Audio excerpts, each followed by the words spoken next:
This is from Caroline Poynton. It's about Kier Starmer. Going to see Donald Trump going to see Kier Starmer, and it's an American guy speaking. He's funny. Donald Trump was in Scotland paying a visit to Kier Starmer, and Donald Trump was in Scotland paying a visit to Kier Starmer, and this didn't go well for UK's Prime Minister because he was exposed lying. He was exposed saying, "Oh, Sadiq Khan, London's mayor, is my friend. You know, the one who has destroyed London. Yeah. Well, he's my friend." And also a couple of things that are blatant lies. So we're gonna analyze his body language so you can spot when somebody is just making up things just to look good. So you can imagine that Trump was going to troll him in one way or another because, well, that's honestly that's something that Trump knows how to do very well. But in this case, it didn't take much effort because just the presence of Trump just standing straight was a great contrast with, Starmer just leaning onto Trump, being insecure, covering his solar plexus, his hands together. It was odd being technically Starmer the host. And this is something that we are going to see repeatedly, in which there are many pictures in which you would swear that it was Trump the one who was hosting Starmer and not the other way around. And they were in Scotland. They are in the United Kingdom.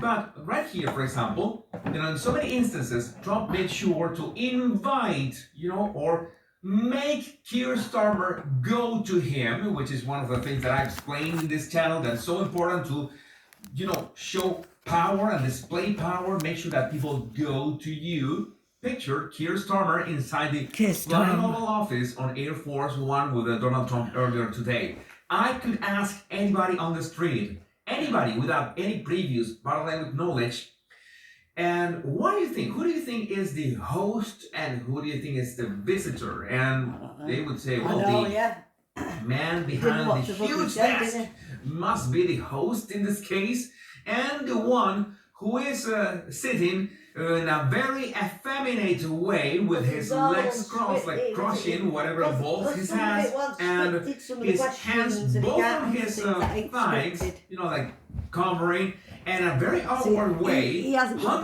hunched, you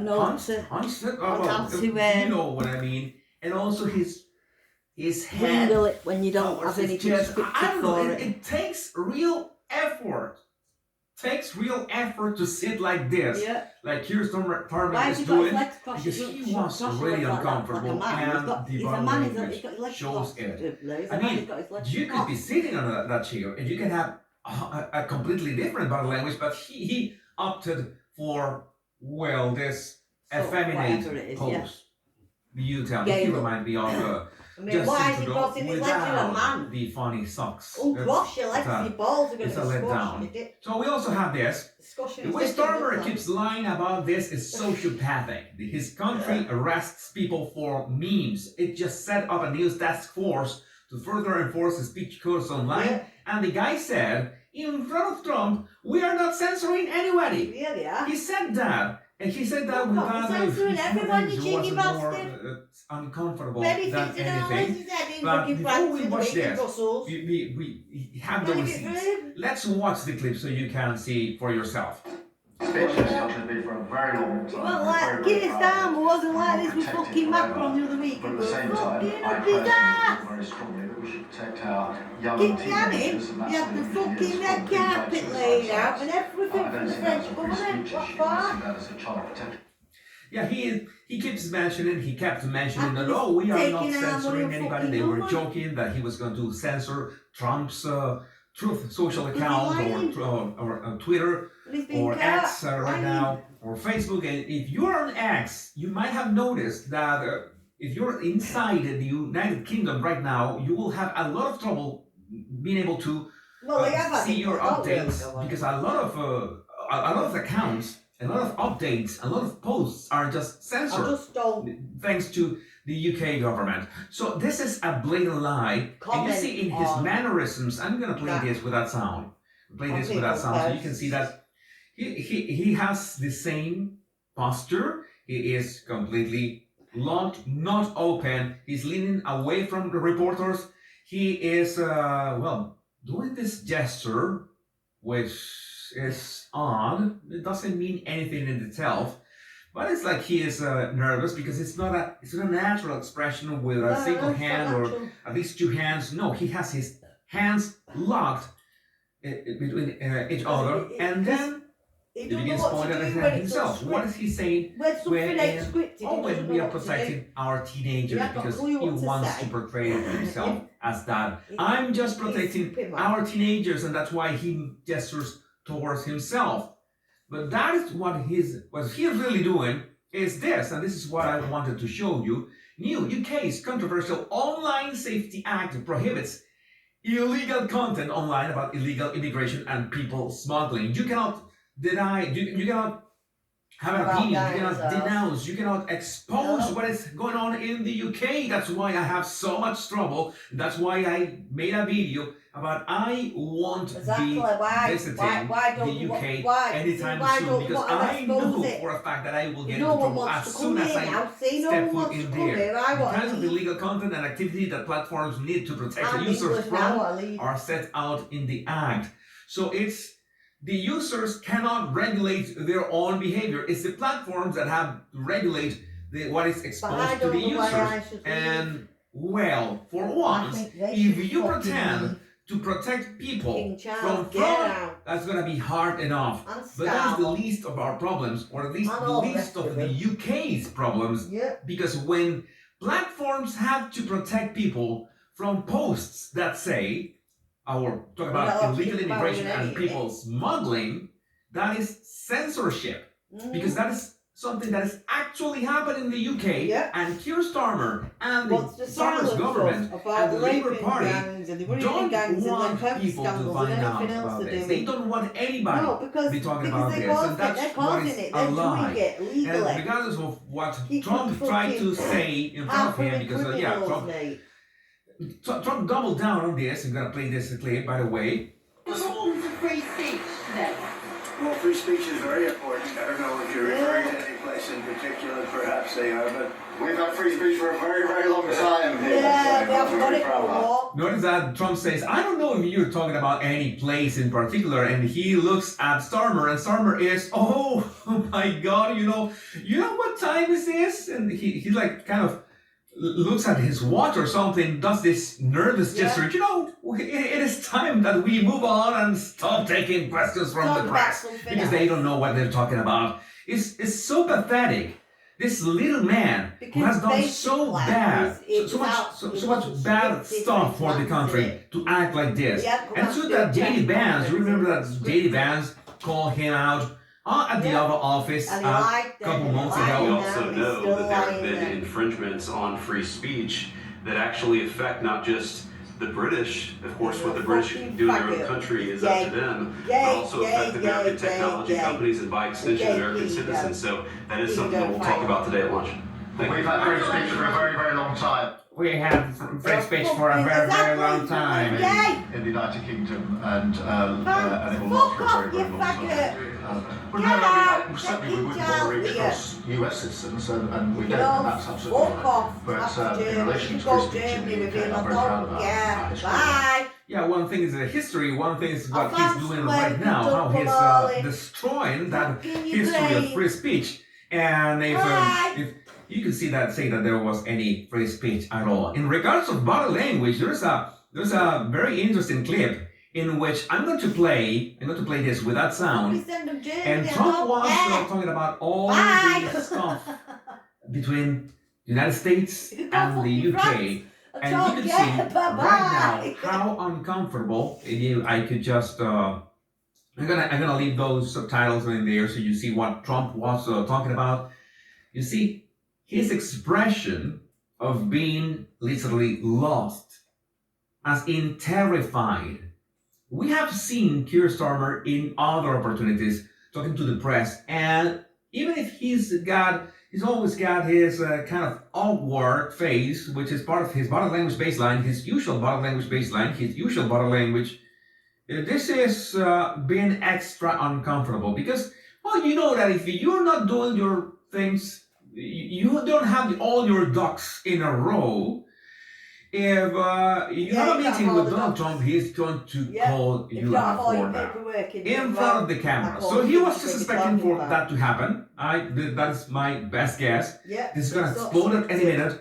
And boy, did that explode in a very, very, very fluid fashion than when they began talking about Sadiq Khan. And there's a couple of things to say about Sadiq Khan, the mayor of London. Reporter, will you visit London during your state visit? And Trump said, I will. I'm not a fan of your mayor. I think he's done a terrible job, the mayor of London. He's a nasty person. And what does Starmer say? I'm not a fan of your mayor. I think he's done a terrible job. The mayor of London. But the nasty person. I think he's done.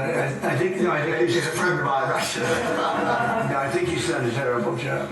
But I would certainly visit London.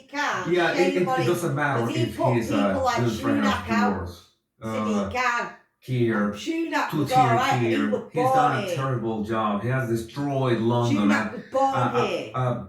Formerly beautiful city, wonderful city. What has he done to this? And he was re-elected. Something that I don't understand. Maybe you think that they cheated. Maybe you think that people are not aware of what's going on. People are too afraid of change. And I can understand that both the Tories and Labour have done a terrible job. Maybe it's time for a change. Maybe Nigel Farage can do something. I don't know.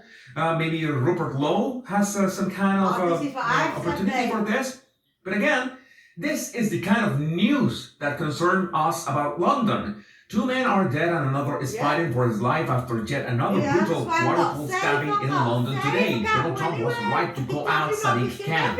The mayor is a disaster. Violent crime is spiraling and people no longer feel safe. Khan must resign. That's what should happen. London Mayor Sadiq Khan has condemned Donald Trump's latest comments as racist, Islamophobic, and deeply anti-Muslim. The reaction follows Trump's statement today in which he described the mayor as a nasty person and criticized his leadership in London. You see, that's the only argument they have. And I'm going to set the record straight because at no point Trump mentioned anybody's race or anybody's religion. And this goes for you, Mr. Khan. You need to remember that being a cocker has nothing to do with the color of your skin or your religion or lack thereof. So keep that in mind. So moving on, we already watched this image. We should go watch this clip in which Donald Trump tells Kier Starmer that if he wants to beat Nigel Farage, he needs to cut taxes and deal with immigration and crime. How about that? If he did that, maybe he had a chance. But you know that he won't. Politics is pretty simple. It's, I assume there's a thing going on between you and Nigel, and it's okay. There's 2 parties. But generally speaking, the one who cuts taxes the most, the one who gives you the lowest energy prices and the best kind of energy, the one that keeps you out of wars, he's kept you out of wars, but the one that keeps you out of wars, you have a few basics, and you can go back 1,000 years, or maybe years, whoever does these things, low taxes, keep us safe, keep us out of wars, no crime, stop the crime, and in your case, a big immigration component, because and notice how he's frozen in there. Oh no, maybe if I don't move, nobody will notice I'm here. Maybe I will disappear if I don't move. That never worked in school here. I can attest that never worked in school. It's not going to work now. I know that your attitude has become strong on immigration, strong on the toughness of it. You know that Trump can be a diplomat sometimes, and that is it's false. But I think whoever's going to be, I think I won because we had a lousy president, to be honest with you. We had an incompetent president. But I won because I was very strong on immigration. And we had inflation, we had sort of a bad economy with this guy. We had a lot of problems, but I focused on immigration more than I did anything else. Notice that at no point Kier Starmer has done any kind of gesture that like nodding or something. No, he's frozen in there. He doesn't want to acknowledge anything that Trump is saying. No. He's not moving. He's not He moving, doesn't mate. want to Like acknowledge that. fucking He knows that dummy. any single movement is going to be interpreted as, well, being agreeing with Trump. And no, he doesn't want You that. don't even want to I think I won because of immigration. I think I won because of the border. I had a bad border where millions of people were coming in to our country illegally. And as you know, last month, 0 people came into our country illegally, 0. So we went from a bad, incompetently run border to the most competently run border that anybody's ever seen. So maybe that's what the UK needs, but we know that Kier Starmer is going to be focused on other priorities, such as I need you to urgently limit the visibility of the press conference videos with President Trump. That is what's going to happen, and sadly, the only way to save the UK is to, mass deportations for a start, and sadly, we know that nobody in the UK, if anybody has the power to do that, if anybody has the possibility to seize that power for mass deportation, they are not going to do it. Because all of them, every single one of them are afraid of being called, you know, all this, all these things like Sadiq Khan was mentioning. And sadly, if they are not afraid of being called that, the odds of they being in power for mass deportations are quite slim. So I don't know what would be the actual way of fixing the UK. Neither do I, but yeah, I have good Tell me what you ideas. think about this in I have the a good comments. idea. Don't forget to download my I'm going 100 to Bartlems Poland. tips in the description of And this we're getting video. borders up. My name is Jesus Right Enrique around Rosas. dinosaur I'm the borders. Bartlems guy. And Much if you love. don't like and it, then peace. they better move, because we're going back to fucking war with the French if they don't move out of the